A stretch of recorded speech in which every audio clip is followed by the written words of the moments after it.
Hi hello friends, ఈ వీడియోలో మనము ఫస్ట్ ఏప్రిల్ 2022కి సంబంధించిన పేపర్ అనాలిసిస్ గురించి అయితే డిస్కషన్ చేద్దాం. ఎవరైతే కేంద్ర రాష్ట్ర ప్రభుత్వ ఉద్యోగాలకు ప్రిపేర్ అవుతున్నారో వాళ్ళందరికీ కూడా మన ఛానల్ తరఫున ఇస్తున్న paper analysis and current affairs videos అనేవి చాలా యూస్ఫుల్గా ఉంటాయి.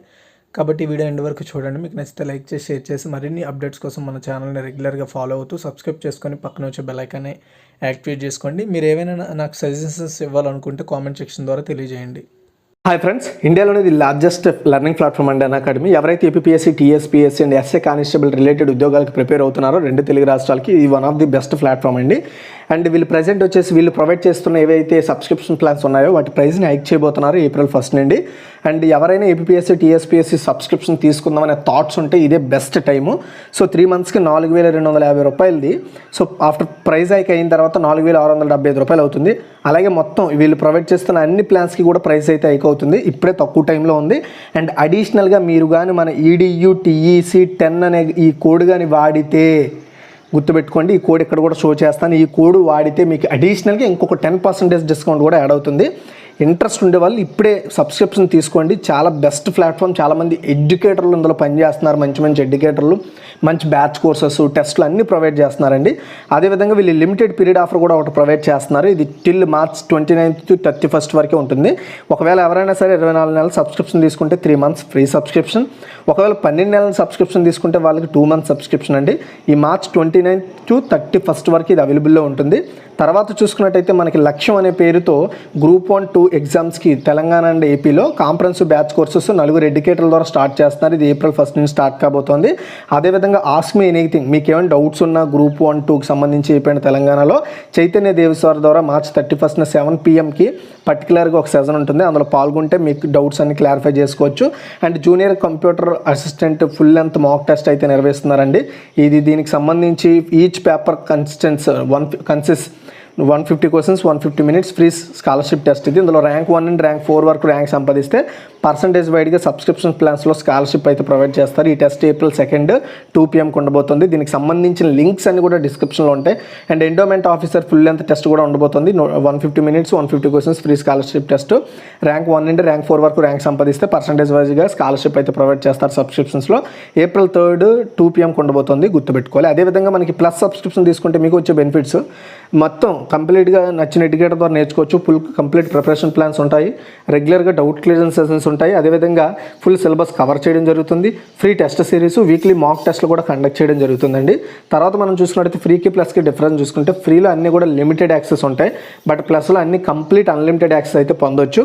అండ్ అదేవిధంగా ఇక్కడ యాక్చువల్గా 1 monthకి 1,700 రూపాయలు అండి సబ్స్క్రిప్షన్ ప్లాన్ తీసుకోవాలనుకుంటే. కానీ మన కోడ్ డిస్క్రిప్షన్లో ఉన్న ఈడియు టీఈసీ 10 అని ఈ కోడ్ కానీ వాడితే ఇక్కడ షో చేస్తాను. ఆ కోడ్ వాడితే మీకు 1,530 రూపాయలకి సబ్స్క్రిప్షన్ రావడం జరుగుతుంది పర్ మంత్కి. అలా మీరు ఎన్ని మంత్స్ తీసుకుంటే అన్ని మంత్స్కి 10% డిస్కౌంట్ అయితే అప్లికేబుల్ అవుతుంది. దీనికి సంబంధించిన లింక్స్ అన్ని డిస్క్రిప్షన్లో ప్రొవైడ్ చేశాను. ఎవరికైనా ఇంట్రెస్ట్ ఉంటే మాత్రం ఇప్పుడే ట్రై చేయండి, ఇదే బెస్ట్ టైము. ఎవరికైనా సరే 2021కి సంబంధించిన మొత్తం current affairs with paper analysis additional GK కావాలనుకుంటే మొత్తం 21 year మొత్తానికి 200 రూపీస్ వచ్చేసి పే చేస్తే మొత్తము 2021కి సంబంధించిన కరెంట్ అఫైర్స్ ప్రొవైడ్ చేస్తాము. అదేవిధంగా 2022కి సంబంధించిన ఈచ్ మంత్ లైక్ జనవరి, ఫిబ్రవరి, మార్చ్ వరకు కూడా అవైలబుల్లో ఉన్నాయి. ఒక్కొక్క మంత్కి 25 రూపాయల చొప్పున మీరు చెల్లిస్తే మీకు ఆ నెలకు సంబంధించిన కరెంట్ అఫైర్స్ పీడిఎఫ్ అయితే సెండ్ చేయడం జరుగుతుంది. ఒకవేళ ఎవరికైనా ఇంట్రెస్ట్ ఉంటే ఈ పైన కనబడుతున్న నెంబర్కి గూగుల్ పే, ఫోన్పే, పేటిఎం ద్వారా మీరు పేమెంట్ చేయొచ్చు. ఆ పేమెంట్ చేసిన స్క్రీన్ షాట్ని ట్రాన్సాక్షన్ ఐడితో కింద కనబడుతున్న వాట్సాప్ నెంబర్కి సెండ్ చేస్తే మీరు సెండ్ చేసిన 24 hours మీకు ఆ పీడిఎఫ్ని సెండ్ చేయడం జరుగుతుంది. అండ్ ఆఫర్ ఉంది. 2021 year మొత్తం current affairs paper analysis 200 rupees. And మీకు ఈ 2022కి సంబంధించిన ఈచ్ మంత్ వచ్చేసి 25 rupees with additional GK. At the same time paper analysis కూడా ప్రొవైడ్ చేయడం జరుగుతుంది. మనం ఫస్ట్ ఆర్టికల్ గమనిస్తే నాగాలాండ్ నుంచి రాజ్యసభకు మొదటిసారిగా మహిళ ఎన్నిక. చూడండి, నాగాలాండ్ నుంచి ఫస్ట్ టైము ఒక మహిళ రాజ్యసభకు అయితే ఎన్నిక కావడం జరిగిందండి. ఫన్గ్నాన్ కోన్యాక్ ఏకగ్రీవంగా ఎంపికయ్యారని రిటర్నింగ్ అధికారి, ఎలక్షన్ కమిషన్ ద్వారా అపాయింట్ అయిన రిటర్నింగ్ అధికారి గురువారం ప్రకటించారు. ఆమె పేరు ఏంటండి, ఫన్గ్నాన్ కోన్యాక్. ఈమె నాగాలాండ్ నుండి ఫస్ట్ రాజ్యసభ మెంబర్ అని చెప్పాలి. రాజ్యసభకి ఎన్నికైన ఎంపీ, మెంబర్ ఆఫ్ పార్లమెంట్గా ప్రకటింపబడ్డారు. గడువు ముగిసే టైం కల్లా ఫన్గాక్ కొన్యాక్ ఒక్కరి నుంచే నామపత్రం అందింది. అంటే పోటీ చేస్తున్నట్లుగా నామపత్రం రావడం జరిగిందనమాట. కాబట్టి అందువల్ల ఎలక్షన్స్ అని చేయాల్సిన అవసరం రాలే. ఒకవేళ ఇంకొక అభ్యర్థి ఉంటే మాత్రం ఎలక్షన్ చేసేవారు. ఇంకొక అభ్యర్థి ఉన్నా సరే వాళ్ళిద్దరి మధ్య ఏకాభిప్రాయం తీసుకొచ్చేవారు. అండ్ కాకపోతే ఒక్కరి దగ్గర నుండి అప్లికేషన్ రావడంతో అవకాశాన్ని అయితే ఆమెకి ఇవ్వడం జరిగింది. అయితే భాజపా నాగాలాండ్ మహిళా మోర్చా అధ్యక్షురాలైన ఫన్గ్యాన్ కొన్యాక్ ఐక్య ప్రజాస్వామ్య కూటమి UDA ఉమ్మడి అభ్యర్థినిగా నామినేషన్ వేశారు ఆమె. ఓకే, గుర్తుపెట్టుకో. తర్వాత సగం అవాంఛిత గర్భాలే. ప్రపంచవ్యాప్తంగా సంవత్సరం ఏటా దాలుస్తున్న గర్భాల్లో దాదాపు సగం వరకు అంటే 12.1 కోట్ల గర్భాలు అవాంఛితాలేనని ఐక్యరాజ్య సమితికి చెందిన పాపులేషన్ ఫండ్ అనౌన్స్ చేసింది. తీవ్రమైన ఈ సమస్యను ప్రభుత్వాలు పట్టించుకోవడం లేదని పేర్కొంది. ఈ మేరకు బుధవారం వరల్డ్ పాపులేషన్ రిపోర్ట్ 2022ను విడుదల చేసింది. అవాంఛిత గర్భం దాల్చిన వారిలో గుర్తుపెట్టుకోండి, అవాంఛిత గర్భం దాల్చిన వారిలో 60% వరకు అబార్షన్ చేయించుకుంటున్నారని తెలిపిందండి. అవాంఛనీయంగా అంటే సో బిఫోర్ మ్యారేజ్ కాకుండా లేదంటే ఇంకేదైనా రిలేషన్ పెట్టుకొని సో అవాంఛిత గర్భం దాల్చిన వారిలో 60% వరకు అబార్షన్ చేయించుకుంటున్నారు. మిగతా వాళ్ళు కలిసిపోయి మ్యారేజ్ చేసుకోవడం ఏ విధంగా మొత్తానికి అబార్షన్ అయితే చేయించుకోకుండా పిల్లలకి జన్మనిస్తున్నారు. ఇందులో సుమారు 45% సురక్షితం కాని అబార్షన్లు కాగా అబార్షన్ల సమయంలో 5 నుండి 13% వరకు మరణాలు కూడా సంభవిస్తున్నాయని చెప్తున్నారు. 1990-2019 మధ్య 15 నుండి 49 ఏళ్ల గ్రూపులో ప్రతి 1000 మంది మహిళల్లో అవాంఛిత గర్భాలు 79 నుంచి 64కు తగ్గటం కొంత ఊరట కలిగించే విషయం. అయితే గత 30 ఏళ్లలో అవాంఛిత గర్భం దాల్చిన మహిళల సంఖ్య 13% మేర పెరిగిందని చెప్తున్నారు. జనాభా పెరుగుదలే ఇందుకు రీజన్ అని నివేదిక చెప్తోంది.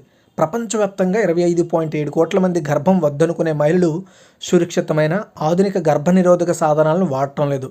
మొత్తంగా 47 దేశాలకు చెందిన లైంగిక చర్యల్లో చురుకుగా పాల్గొనే మహిళల్లో 40% మంది ఎలాంటి గర్భనిరోధక పద్ధతులను పాటించట్లేదంట. సంతాన సామర్థ్యం ఉన్న 64 దేశాల్లో మహిళలపై చేపట్టిన సర్వేలో 23% మంది శృంగారానికి అభ్యంతరం చెప్పలేకపోతున్నారు. తమ ఆరోగ్యం గురించి 24% మెంబర్స్, గర్భనిరోధక వాడకం విషయంలో 8% మెంబర్స్ సొంతంగా డెసిషన్స్ తీసుకోలేకపోతున్నారు. మొత్తం మీద 57% మంది మహిళలు మాత్రమే తమ లైంగిక సంతాన సంబంధ విషయాల్లో నిర్ణయాలు తీసుకోగలుగుతున్నారని ఆ సంస్థ అయితే ప్రకటించింది. తర్వాత 1 ఇయర్లకు 10.5% రిజర్వేషన్లు చట్టం రద్దు. తమిళనాడులోని అత్యంత వెనుకబడిన కులాలు, వీటిని MBC అంటారండి. అత్యంత వెనుకబడిన కులాలు MBCగా ఉన్న 1 ఇయర్లకు 10.5% అంతర్గత రిజర్వేషన్లు కల్పిస్తూ గత అన్నం DMK ప్రభుత్వం రూపొందించిన చట్టం చెల్లుబాటు కాదని సుప్రీంకోర్టు తేల్చి చెప్పింది.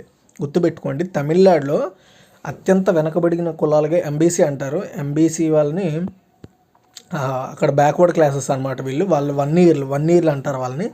పర్టికులర్గా ఆ వర్గం వాళ్ళు 10.5% అంతర్గత రిజర్వేషన్లు కల్పిస్తూ తమిళనాడులో కిందటి ప్రభుత్వం చట్టం వెసులుబాటు ఇచ్చింది. అయితే ఆ చట్టం చెల్లదని సుప్రీంకోర్టు చెప్పడం జరిగింది.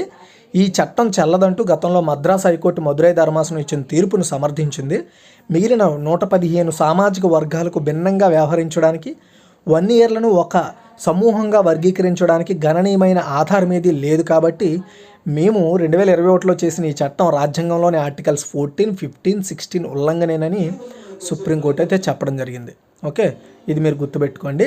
అయితే అప్పటి అన్నాడీఎంకే గవర్నమెంట్ ఎడ్యుకేషన్ కావచ్చు, ఎంప్లాయబిలిటీ కావచ్చు, ఇలాంటి వాటిలో వెనకబడిన తరగతుల వారికి అమలు చేస్తున్న 20% రిజర్వేషన్లో పర్టికులర్గా మళ్ళీ 1 ఇయర్లకి 10.5% అంతర్గత రిజర్వేషన్ ఇచ్చింది. మళ్ళీ అంటే వాళ్ళకి ఎంత మొత్తం 30.5% రిజర్వేషన్ అయితే వాళ్ళకి రావడం జరుగుతుంది.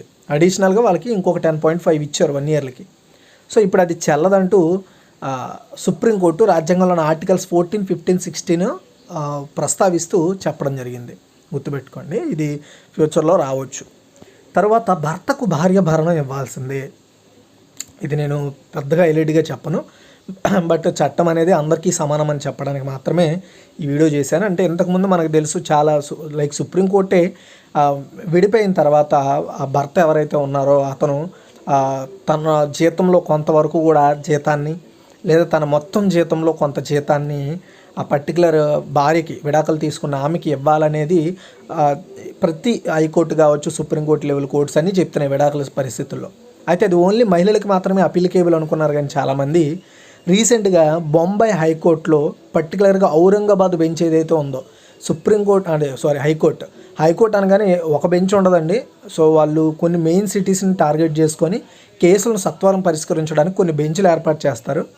సో ఈ బొంబాయి హైకోర్టులోని ఔరంగాబాద్ డివిజన్ బెంచ్ ఏం చేసిందంటే, ఇలా ఇద్దరు భార్యాభర్తల మధ్య విడాకులకు సంబంధించిన విషయంపై భర్త నుండి భార్య విడాకులు తీసుకుందాం అనే కేసులో అయితే కేసు వేసిన తర్వాత ఆమెకి విడాకులు మంజూరు అయితే అయ్యాయి.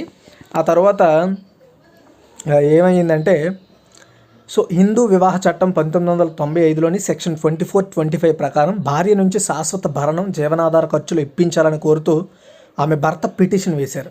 తనకు జీవనాధారం ఏమీ లేదని, భార్య ప్రజెంట్ గవర్నమెంట్ జాబ్ ఎంప్లాయీ అని, ఆమె ఆ స్థానంలో ఉండడానికి నేను చాలా కష్టపడ్డానని పిటిషన్లో ఆయన చెప్పారు.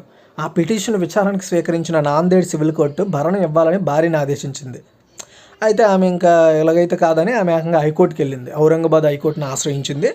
అయితే ఇరుపక్షాల వాదనలతో పాటు సివిల్ కోర్టులో వాదనలు, అంటే సివిల్ కోర్టు ఇచ్చిన ఏదైతే జడ్జిమెంట్ ఉందో దాన్ని పరిగణలోకి తీసుకొని ఈ ఔరంగాబాద్ బెంచ్ కూడా ఆమెకు అనుకూలంగా అతనికి అనుకూలంగా తీర్పునిచ్చింది. సో ఎలా అయితే అబ్బాయి నుండి అంటే భార్య నుండి భర్త ఏ విధంగా అయితే తీసుకుంటుందో, భర్త నుండి భార్య ఏ విధంగా అయితే భరణం తీసుకుంటుందో, భార్య నుండి భర్త కూడా అలాంటి భరణం తీసుకోవచ్చని ఇవ్వాలని కూడా స్పష్టం చేసింది ఈ ఔరంగాబాద్ బెంచ్, గుర్తుపెట్టుకోండి. తర్వాత పెండ్లి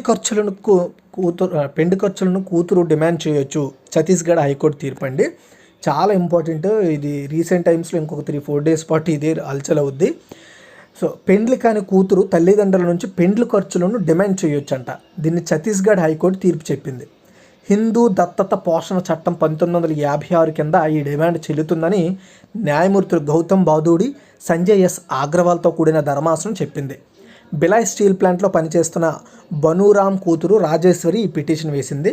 అయితే ఆయనకు వచ్చే 55 లక్షల్లో ఆమె పెండ్లి ఖర్చు కింద 20 లక్షలు ఆమెకి కేటాయించాలని బిలాయ్ స్టీల్ ప్లాంట్ యాజమాన్యాన్ని ఈ ఛత్తీస్గఢ్ హైకోర్టు అయితే తీర్పిచ్చింది.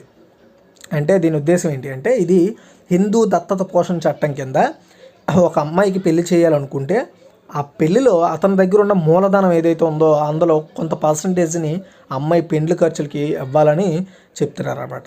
అయితే పిటిషన్లో ఆమె దాఖలు చేసిన వివరాల బట్టి ఆమెకి ఎంత భారం, అంటే ఆమె ఎంతవరకు ఖర్చులను డిమాండ్ చేయొచ్చు అనేది డిపెండ్ అయి ఉంటుంది. ఒకవేళ ఆమె అంతకు మించి చేసినట్టయితే కోర్టు దాన్ని నియంత్రించి ఆమెకు కావాల్సిన ఖర్చులకు తగ్గ అమౌంట్ని అయితే తండ్రి నుండి కేటాయించే అవకాశం ఉంటుందని చెప్తున్నారు.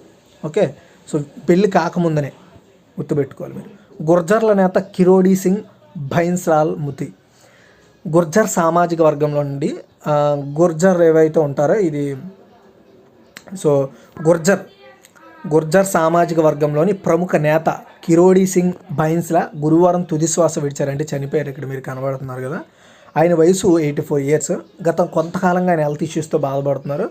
సో కర్నల్ హోదాలో సైన్యం నుంచి ఆయన రిటైర్ అయిన తర్వాత కిరోడీ సింగ్ గుర్జర్ల రిజర్వేషన్ల కోసం ఆయన 2007లో తీవ్ర స్థాయిలో ఉద్యమం చేశారు. ఆ ఆందోళనలో దాదాపు 72 మంది చనిపోయారు. కిరోడీ ఒక్క పిలుపుతో రాజస్థాన్ స్తంభించిందనమాట. బస్సులు, రైళ్లు ఆగిపోయేవి. ఆయన పోరాటానికి తలొగ్గి అప్పుడు రాజస్థాన్ గవర్నమెంట్ 5% రిజర్వేషన్ని గుర్జర్లకు కేటాయించింది. బైన్స్లా తర్వాత భాజపాలో చేరారు. ఆ పార్టీ టికెట్ మీద 2009లో లోక్సభకు పోటీ చేసి కాంగ్రెస్ అభ్యర్థి చేతిలో తక్కువ మెజార్టీతోనే ఓడిపోయారు. గుర్తుపెట్టుకోండి, చాలా ఇంపార్టెంట్ అండి. గుర్జర్లు, రాజస్థాన్లో ఉన్న గుర్జర్ల సామాజిక వర్గానికి ఈయన రిజర్వేషన్ల కల్పనలో పోరాటం చేసిన వ్యక్తి అని చెప్పొచ్చు. తరువాత కొవ్వాడకు 6 రియాక్టర్లు అండి. శ్రీకాకుళం జిల్లా రణస్థలం మండలం కొవ్వాడలో అణు విద్యుత్ కేంద్రం ఏర్పాటుకు అడుగులు పడుతున్నాయి. 1208 మెగావాట్లు, గుర్తుపెట్టుకోవాలి, ఇది చాలా ఇంపార్టెంట్. 1208 మెగావాట్ల సామర్థ్యం చొప్పున 6 రియాక్టర్లను ఏర్పాటు చేసేందుకు కేంద్ర ప్రభుత్వం సూత్రప్రాయంగా ఆమోదించింది. గురువారం రాజ్యసభలో కొవ్వాడ అణు విద్యుత్ కేంద్రం విషయంపై చర్చ సందర్భంగా ఈ విషయాలు అయితే ప్రకటించారు. ఈ ప్రాజెక్టులో మొత్తం అంచనా పెట్టుబడులు వచ్చేసి 2 లక్షల కోట్ల వరకు ఉంటాయని అనౌన్స్ చేశారు. నిర్మాణ పనులు ప్రారంభమైతే అత్యధికంగా 8,000 మందికి అక్కడ ఉపాధి అవకాశాలు వస్తాయని. అండ్ 1991లోనే కేంద్రం కొవ్వాడలో అణువిద్యుత్ ఉత్పత్తి ప్లాంట్ ఏర్పాటుకు ప్రతిపాదించింది. అప్పట్లో మత్స్యకారులు, ప్రజా సంఘాలు, పర్యావరణవేత్తలు చాలామంది వ్యతిరేకించారు అక్కడ ఏర్పాటు చేయొద్దని. అయినా కేంద్ర ప్రభుత్వం వెనకడుగు వేయలేదు. మత్స్యకారుల నుంచి 2,054 ఎకరాల భూసేకరణ జరిపారు. రైతులకు చాలా వరకు పరిహారం చెల్లించారు. మరికొంత భూసేకరణ జరగాల్సి ఉంది.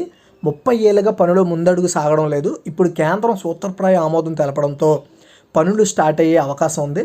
అమెరికా సహకారంతో ఏర్పాటు చేస్తామని పార్లమెంట్లో కేంద్ర మంత్రి జితేందర్ సింగ్ ప్రకటించారండి. ఈ కొవ్వాడ అణు ప్లాంట్లో, సో అణు విద్యుత్ కేంద్రంలో 6 రియాక్టర్లతో ఈ ప్లాంట్ని ఏర్పాటు చేయబోతున్నారు. ఈ ప్లాంట్ యొక్క సామర్థ్యము 1,208 మెగావాట్ల విద్యుత్తును ఉత్పత్తి చేయడమే అని చెప్తున్నారు.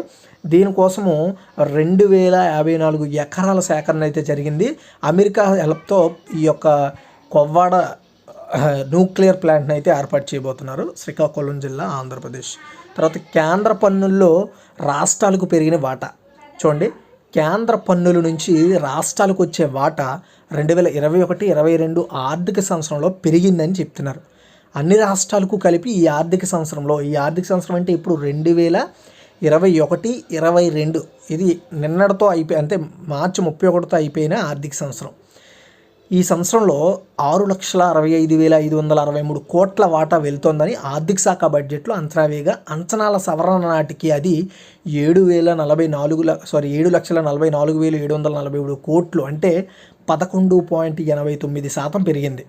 అంటే అంచనాకు మించి పెరిగిందని చెప్తున్నారు. అయితే ఆర్థిక సంవత్సరం ముగిసే నాటికి రాష్ట్రాలకు 8,82,904 కోట్లు విడుదలైనట్లుగా కేంద్ర ఆర్థిక శాఖ అనౌన్స్ చేసింది. బడ్జెట్ అంచనాల కంటే 32.65%, సవరించిన అంచనాల కంటే 18.55% అధికం. ఈ ఆర్థిక సంవత్సరంలో ఆంధ్రప్రదేశ్కు కేంద్ర పన్నుల నుంచి 35,386 కోట్లు రావడం జరిగింది. ఈ ఫైనాన్షియల్ ఇయర్లో అంటే ట్యాక్స్ రిలేటెడ్ పన్నుల నుంచి, అంటే స్టేట్ వసూలు చేసిన పన్నుల నుంచి ఆంధ్రప్రదేశ్కి వచ్చింది. ఓకే. అండ్ అదేవిధంగా తెలంగాణకు చూసుకుంటే 18,721 కోట్లు వచ్చింది. ఇది బడ్జెట్ అంచనాల కంటే 33.81%, సవరించిన అంచనాల కంటే 17.54% ఎక్కువ. ఓకే. తరువాత ప్రాంతీయ సహకారానికి జిమ్స్టెక్ భరోసా. బిమ్స్టెక్ అంటే ఆల్రెడీ మనం చెప్పుకున్నాము. సో అయితే ఇప్పుడు మనం చూసుకుంటే ఉక్రెయిన్ సంక్షోభంలో బిమ్స్టెక్కి సంబంధించిన 5వ సమావేశం వచ్చేసి శ్రీలంక నిర్వహించింది. ఇందులో ఒకరు భౌతికంగా, మిగతా వాళ్ళందరూ కూడా వర్చువల్గా దీనికి మీట్ అవ్వడం జరిగింది. ఈ 2022 యొక్క 5వ బిమ్స్టెక్ సమావేశాన్ని శ్రీలంక ఆతిథ్యం ఇచ్చింది. అదేవిధంగా 18వ సమావేశం బిమ్స్టెక్ మంత్రుల సమావేశాన్ని కూడా శ్రీలంకనే ఆతిథ్యం ఇవ్వడం జరిగింది. సో ఆ మంత్రుల సమావేశంలో ఎస్ జయశంకర్ గారు పాల్గొన్నారు మన భారతదేశం నుండి. ఈ 5వ బిమ్స్టెక్ ప్రతినిధుల బృందం నుండి మన ప్రధాని నరేంద్ర మోదీ గారు పాల్గొనడం జరిగింది. అయితే ఈ బిమ్స్టెక్ పర్టికులర్ ఈ మీటింగ్లో జరిగిన 5వ బిమ్స్టెక్ మీటింగ్లో ఏం మాట్లాడుకున్నారు, ప్రప్రథమంగా ప్రధాని గారు ఏం చెప్పారు అనే విషయాల మీద ఒకసారి మనము విశ్లేషణ చేద్దాము.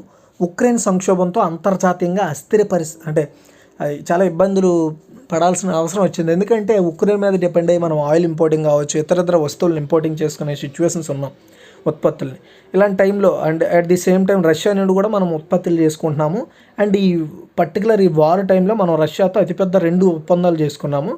ఒకటి ఆయిల్, ఇంకోటి వచ్చేసి ఒకటి నార్మల్ క్రూడ్ ఆయిల్ అంటే మనం ఇంధన ఆయిల్ అనమాట, ఇంకోటి వచ్చేసి నార్మల్ వంట నూనె. ఈ రెండింటి మీద సంబంధించి మనకి రష్యాతో పెద్ద ఒప్పందమే జరిగింది ఈ కరోనా తర్వాత. ఈ వారు సిచ్యువేషన్స్లో రష్యాతో జరిగిన అతిపెద్ద 2 ఒప్పందాలు ఏంటంటే, ఒకటి ఇంధనంకు సంబంధించి ఆయిల్, తర్వాత వచ్చేసి వంటకు సంబంధించిన వంట నూనె. ఈ రెండింటికి సంబంధించి మనము అతిపెద్ద ఒప్పందాలు కుదుర్చుకున్నాము రష్యాతో. దీని అంతటికీ కారణం ఏంటంటే ఉక్రెయిన్ రష్యా కాన్ఫ్లిక్ట్. అయితే శ్రీలంక సారథ్యంలో తాజాగా జరిగిన బిమ్స్టెక్ శిఖరాగ్ర సదస్సు ప్రాంతీయ సహకారంపై కొత్త ఆశలు చిగురింపజేసింది. బిమ్స్టెక్ ఫుల్ ఫాము నేను ఆల్రెడీ 30/29 కరెంట్ అఫైర్స్లో చెప్పాను. బిమ్స్టెక్ అంటే Bay of Bengal initiative for multi sectoral technical economic cooperation. ఈ సభ్య దేశాల మధ్య భద్రతా సహా పలు రంగాల్లో సంబంధాలను బలోపేతం చేసేందుకు బాటలు పరిచింది. ముఖ్యంగా రవాణా విషయం మీద చాలా ఒప్పందాలు అండ్ వాటి ద్వారా వచ్చే వాణిజ్య అభివృద్ధిలో సరఫరా గొలుసు పటిష్టీకరణలో కీలకంగా మారే అవకాశాలు ఉన్నాయి. ఈ కూటమి దక్షిణాసియా ఆగ్నేయాసియాలను అనుసంధానించే వంతెన వంటిదని చెప్పాలి. భారత్, బంగ్లాదేశ్, మయన్మార్, థాయిలాండ్, భూటాన్, నేపాల్, శ్రీలంక ఇందులో సభ్య దేశాలుగా ఉన్నాయి. గుర్తుపెట్టుకోండి. బిమ్స్టెక్లో దక్షిణాసియా ప్రాంతీయ సహకార సంఘం షార్క్ దాదాపు పడకేసిన దృష్ట్యా ఇండియా సైతం ఇకపై బిమ్స్టెక్కు మరింత ప్రాధాన్యం ఇస్తుందనే అవకాశం కూడా కనిపిస్తుంది. షార్క్ కూడా ఉందండి. ఈ ప్రాంతీయ సహకార సంఘం దక్షిణాసియాల నుండి షార్క్ కూడా ఉంది. దక్షిణాసియా ప్రాంతీయ సహకార సంఘమే షార్క్ అంటాం. అయితే దాని నుండి పెద్దగా ఉనికి లేదు. కూటమి పెద్దగా స్పందించట్ల. ఆ కూటమి ద్వారా జరిగిన ఏ చర్చలు కూడా ఫలించట్లే. కాబట్టి ఇప్పుడు అంతా కూడా బిమ్స్టెక్ మీద టార్గెట్ అయ్యిందని చెప్పాలి. బిమ్స్టెక్ కూటమి మీద. సో ఈ కూటమి సచివాలయ నిర్వహణ ఖర్చుల కోసం $10 లక్షలు అందించనున్నట్లుగా తాజా సదస్సులో భారత్ తన అభిమానాన్ని స్పష్టం చేసింది. అంటే ఈ పర్టికులర్ మీటింగ్ని మెయింటైన్ చేయడానికి కావాల్సిన సెక్రటేరియట్కు ఫండింగ్ని $10 లక్షలు మన ఇండియా ప్రొవైడ్ చేస్తుంది. సో ఆశలు రేపిన తాజా సదస్సు ఏం ఆశలు రేపింది? పలు కారణాల వల్ల క్రమంగా నీరు గారిపోతున్నట్లుగా కనిపిస్తున్న బిమ్స్టెక్లో శ్రీలంక అధ్యక్షతన జరిగిన 5వ శిఖరాగ్ర సదస్సు మళ్ళీ జవసత్వాలు నింపింది. కూటమి లక్ష్యాలు, దీర్ఘకాలిక దృక్పథనాన్ని స్పష్టంగా నిర్వహించే బిమ్స్టెక్ చార్టర్కు ఇందులో సభ్య దేశాలు ఆమోదం తెలిపాయి. భూతల, జల, వాయు మార్గాల్లో ఆటంకాలు లేని నిరంతర రవాణా అనుసంధానత కోసం రూపొందించిన బృహత్తర ప్రణాళికకు ఆమోదముద్ర వేసాయి. అంటే ఈ పర్టికులర్ ఏవైతే బే ఆఫ్ బెంగాల్ అనుకున్న దేశాలు ఏవైతే ఉన్నాయో ఆ దేశాల్లో భూమి నుండి కావచ్చు, జలాల్లో కావచ్చు, వాయు మార్గాల్లో బిజినెస్కి సంబంధించిన ఎలాంటి అడ్డంకులు అంటే సరఫరా, ట్రాన్స్పోర్ట్ రిలేటెడ్ ఏ ఇష్యూస్ లేకుండా వీళ్ళు నిర్ణయం తీసుకోవడం జరిగింది. దానికి సంబంధించిన ప్రణాళిక మీద అన్ని దేశాలు ఆమోదం తెలిపాయి. సో దీని ద్వారా ఈ దేశాల మీద ఆధారపడిన ఇతర దేశాలు కావచ్చు, లేదా ఈ ఆసియా దేశాలు, సముద్రేతర అనుకున్న ఆసియా దేశాలు కావచ్చు, వాటికి ఎలాంటి బిజినెస్ రిలేటెడ్ వాయు మార్గం కావచ్చు, భూమి మీద కావచ్చు, జల మీద కావచ్చు, ఎలాంటి ఇష్యూస్ లేకుండా ట్రేడ్ చేసుకునే విధంగా అవకాశం అయితే వస్తుంది. అండ్ వీటి కోసం ఒక కేంద్రాన్ని ఏర్పాటు చేయడము, దౌత్యపరమైన శిక్షణలో సహకార పెంపుదల వంటి అంశాలకు సంబంధించిన కీలక ఒప్పందాలు అంటే ఖరారయ్యాయి. అంటే ఒక దేశంతో ఒక దేశము లేదా ఈ సభ్య దేశాలన్నీ కలిసి ఒప్పందాలు చేసుకునే అవకాశాలు ఉన్నాయి. సభ్య దేశాల మధ్య మున్ముందు పరస్పర తోడ్పాటు, ద్వైపాక్షిక సంబంధాలు మరింత బలోపేతం అవుతాయి. అంటే భద్రత, విపత్తు నిర్వహణ, పర్యావరణ మార్పులపై పోరాటం తదితర 7 రంగాలను కూటమి కార్యకలాపాలకు మూల స్తంభాలుగా తాజా సదస్సు చెప్తోంది. ఈ 7 ఒక్కొక్క రంగంలో పరస్పర సహకారం పెంపుదల బాధ్యతను ఒక్కో సభ్య దేశం పర్యవేక్షిస్తుంది. అంటే కాలుష్య పరంగా ఒక దేశానికి, రవాణా పరంగా ఒక దేశానికి, టెక్నాలజీ పరంగా ఒక దేశానికి, లేదా టెర్రరిజం పరంగా ఒక దేశానికి, ఇలా కొన్ని బాధ్యతలను ఒక్కొక్క దేశానికి అప్పచెప్పి వాటిని సమూలంగా నిర్మూలించడంలోనూ లేదా వాటిని సాల్వ్ చేయడంలోనూ వాటిని పర్యవేక్షించడంలో ఆ దేశం పర్టికులర్గా బాధ్యత తీసుకుంటుంది. సో 25 ఏళ్ల కిందట బిస్ట్గా అంటే బంగ్లాదేశ్, ఇండియా, శ్రీలంక, థాయిలాండ్ ఇవి మాత్రమే ఉండేవి బిస్ట్ కూటమిలో. సో తర్వాత ఈ కూటమి కాలక్రమంలో బిమ్స్టెక్గా మారింది. అంటే వాణిజ్యము, టెక్నాలజీ, ఇంధనం, రవాణా కావచ్చు, టూరిజం కావచ్చు, అగ్రికల్చర్ కావచ్చు, పీపుల్ హెల్త్ కావచ్చు, పబ్లిక్ హెల్త్ కావచ్చు, పేదరిక నిర్మూలన కావచ్చు, ఉగ్రవాదంపై పోరాటం, పర్యావరణ మార్పులు తదితర రంగాల్లో పరస్పర సహకారంతో డెవలప్ అవుతూ వచ్చింది. అంటే అలా డెవలప్ చేయడమే ఈ కూటమి ఉద్దేశం. ప్రపంచ జనాభాలో 22% బిమ్స్టెక్ దేశాల్లోనే నివసిస్తున్నారు. ఈ దేశాల మొత్తం జీడిపి దాదాపు $4 లక్షల కోట్ల. ఇందులో 3 వంతులు ఇండియాదే. 2021లో ప్రపంచ జీడిపిలో బిమ్స్టెక్ వాటా 4వ దేశం అని చెప్పాలి. బిమ్స్టెక్ వాటా 4%. మొత్తం జీడిపిలో బిమ్స్టెక్ వాటా 4%. చూడండి, అంటే మొత్తము 10% ఉంటే జీడిపి, ప్రపంచ జీడిపి 10% ఉంటే లేదా ఒక 15% ఉంటే అందులో 4% మన ఇండియాదే, బిమ్స్టెక్దే. అంటే బిమ్స్టెక్ దేశాలు కలిపి మొత్తము 4% వాటాని మొత్తం వరల్డ్ జీడిపిలో కవర్ చేస్తున్నాయంటే ఎంత పెద్ద వాటాయో చూసుకోండి. అండ్ ఇందులో ఉన్న 4%, మొత్తం 4% ప్రపంచ జీడిపిలో 3 వంతులు మన ఇండియాదే. అంటే మన ఇండియా అంత ఎక్కువగా కేటాయిస్తుంది దానికోసం. అంటే మన బే ఆఫ్ బెంగాల్ అనుకున్న దేశాలన్నింటిలో ఎక్కువగా జీడిపి కోసం, జీడిపి అభివృద్ధి కోసం ఎక్కువగా ఖర్చు పెడుతున్న, బాగా అభివృద్ధి చెందుతున్న దేశం మనదని చెప్పుకోవచ్చు దాన్ని బట్టి. అయితే ఇండియా, పాకిస్తాన్ మధ్య నెలకొన్న విభేదాల కారణంగా 2016 నుంచి షార్క్ మూలన పడింది. ఈ నేపథ్యంలో ప్రాంతీయంగా తన పట్టు నిలుపుకునేందుకు షార్క్ వైఫల్యంతో ఏర్పడిన ఖాళీని భర్తీ చేసేందుకు బిమ్స్టెక్ను ఉపయోగించుకోవాలని ఢిల్లీ అంటే మన ఇండియా ప్రయత్నిస్తున్నట్లుగా కనిపిస్తోంది. భారతదేశం ప్రాధాన్యమిచ్చే యాక్ట్ ఈస్ట్, పొరుగు దేశాలకు తొలి ప్రాధాన్య విధానాలు రెండూ ఈ కూటమిలో చాలా ఉపయోగకరంగా ఉంటాయి. ప్రధానమంత్రిగా మోదీ రెండో దఫా ప్రమాణ స్వీకారానికి బిమ్స్టెక్ దేశాల నేతలను ఇండియా ఆహ్వానించింది. షార్క్లో విభేదాలు ఉన్నాయని, రాబోయే 5 ఏళ్లలో బిమ్స్టెక్ ఇండియా ప్రాధాన్యం ఇవ్వబోతోందని 2019లో విదేశీ వ్యవహారాల మంత్రిగా బాధ్యతలు చేపట్టినప్పుడే జైశంకర్ స్పష్టంగా చెప్పారు. ఈ పరిణామాలన్నీ కూటమికి ఢిల్లీ ఇస్తున్న ప్రాధాన్యాన్ని చాటి చెప్పేవే. ఇండియాతో భూ సరిహద్దు కలిగి ఉన్న ఏకైక ఆగ్నేషియా దేశం మయన్మార్. ఆగ్నేషియాలోని ఇతర దేశాలతో అనుసంధానం అయ్యేందుకు, సంబంధాలను బలోపేతం చేసుకునేందుకు బిమ్స్టెక్ భారత్ ఉపయోగించుకోవచ్చు. ఇండో పసిఫిక్ దృక్కోణంలో ఢిల్లీకి ఈ కూటమి అత్యంత కీలకం. ఈ ప్రాంతంలో చైనా దూకుడును కూడా అడ్డుకట్ట వేయడానికి అవకాశం ఉంటుంది. అండ్ అవసరమైతే బిమ్స్టెక్ను విస్తరించి మలేషియా, సింగపూర్, ఫిలిప్పీన్స్, కాంబోడియా వంటి దేశాలకు కూడా ఇందులో పార్ట్నర్షిప్ కలిగించారనుకోండి, ఇంకా పవర్ఫుల్ అయిపోతుంది బిమ్స్టెక్ కూటమి. చైనా అత్యంత ప్రతిష్టాత్మకంగా చేపట్టిన belt and road initiative BRI ప్రస్తుతం అనేక ఒడిదుడుకులను ఎదుర్కొంటుంది. లైక్ నేపాల్లో ఈ ఇష్యూ ఉంది, అదేవిధంగా పర్టికులర్ శ్రీలంకలో ఇష్యూ ఉంది, పక్కన పాకిస్తాన్తో కూడా ఇష్యూస్ వస్తున్నాయి, కజకిస్తాన్తో ఇష్యూస్ వస్తున్నాయి. ఈ బెల్ట్ అండ్ రోడ్ ఇనిషియేటివ్, ఈ belt and road initiative implement China చేస్తున్న దేశాల్లో మన దేశం కూడా కొన్ని ప్రాజెక్టులు చేపడుతోంది. దీనివల్ల ఆ ప్రాజెక్టులు కొంచెం తగ్గిపోతున్నాయి, దాని ద్వారా భారత్కు కొంచెం నష్టమే. కాబట్టి అలాంటి వాటిని హ్యాండిల్ చేయడానికి ఈ పర్టికులర్గా బిమ్స్టెక్ వ్యవస్థని ఉపయోగించుకొని, కూటమిని ఉపయోగించుకొని, సో ఈ ఆసియా దేశాల్లో కొంతవరకు మనం పట్టు సంపాదించగలిగితే చైనాను కొంతవరకు కూడా కంట్రోల్ చేయొచ్చు అనేది దీని ఉద్దేశం. ఇది అర్థమైంది కదా మీకు అర్థమైంది అనుకుంటున్నాను. కాబట్టి మీకు అర్థమైంది లేదు కామెంట్ సెక్షన్లో తెలియజేయండి. అర్థం కాకపోతే నెక్స్ట్ వీడియోలో ఎడిటర్లో ఇంకొంచెం క్లారిటీగా చెప్తాను.